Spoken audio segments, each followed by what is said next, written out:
आधी आबादी अपनी पूरी ताकत दिखा रही है और ख़ास तौर पर सैकड़ों की तादाद में जनसुराज से लोग जुड़ रहे हैं, ज्वाइन कर रहे हैं। और इसी 20 बिहार सत्याग्रह आश्रम जो यहाँ पर बना हुआ है जनसुराज का, उसमें तमाम महिलाएं जुड़ी हुई हैं, ज्वाइन की हुई हैं। बड़ी तादाद में आम हो, खास हो, घरेलू महिला हो, तमाम की तमाम जनसुराज से जुड़ रही। हम बात करते हैं ओवरऑल आधी आबादी अपनी पूरी ताकत के साथ बिहार के बदलाव में लगा हुआ। क्या कहना चाहिएगा?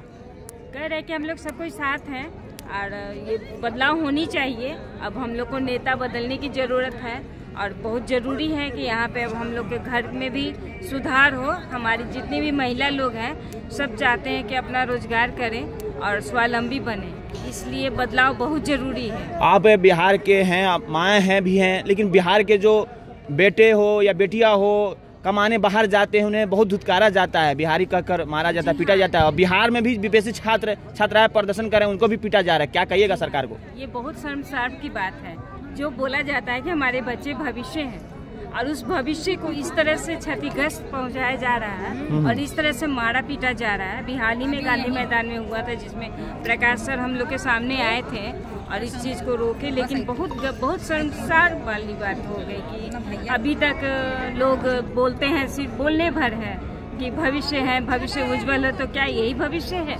जी ओवरऑल बेटी बचाओ बेटी पढ़ाओ की बात होता है, लेकिन बेटियों को मारा जा रहा है, पीटा जा रहा है बिहार में। सबसे पहले मैं अपना परिचय दे दूं। हाँ बताइए। मैं रीता सिन्हा, मानव अधिकार रक्षक संगठन है, ये मेरी शेरनिया है संगठन की। तालियां हाँ। और ये हमारी जो अभी आपने बात की है, ये women right national vice president है हमारी मानव अधिकार रक्षक की।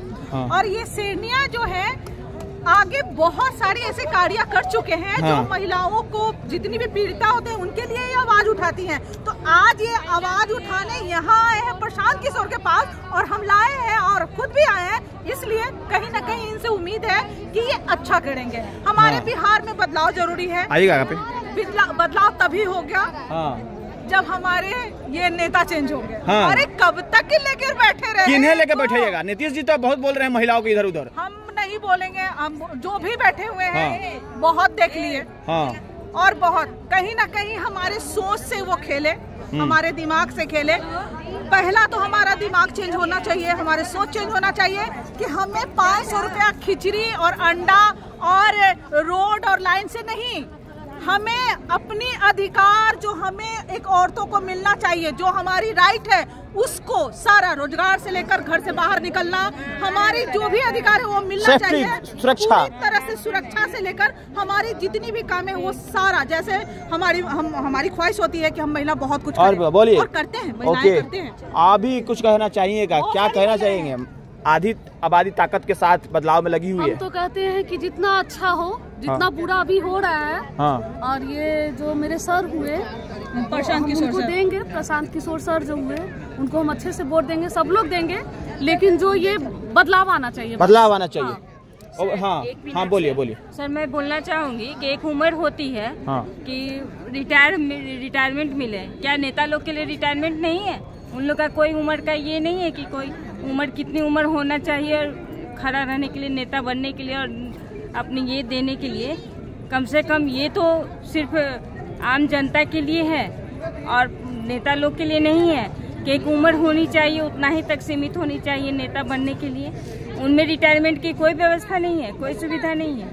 आगे का और लोग को मौका दे, नौजवानों को मौका दे, एक पढ़े लिखे सुलझे व्यक्ति को दिया जाए। घर इस तरह से नहीं कि किसी को भी चुन लिए। और आम जनता से मैं यही अपील करूंगी कि हमारे 500 और 1000 रुपये में जो आप वोट अपना बर्बाद करते हैं, आपका जो अधिकार है वोट देने का, जो अधिकार है उसका सही सदुपयोग कीजिए और सही वोट दीजिए और सही नेता का चुनाव कीजिए। और आपका रोड और ये से नेता का जो रोड बनाते हैं उससे आपका बच्चा का भविष्य नहीं है, आपका भविष्य बच्चा का है पढ़ाई से। और क्यों नहीं हमारे घर गाँव में ही घर बने, पढ़ाई का अच्छा व्यवस्था हो। इस तरह से सारे नेता लोग को अब देखना चाहिए। धन्यवाद।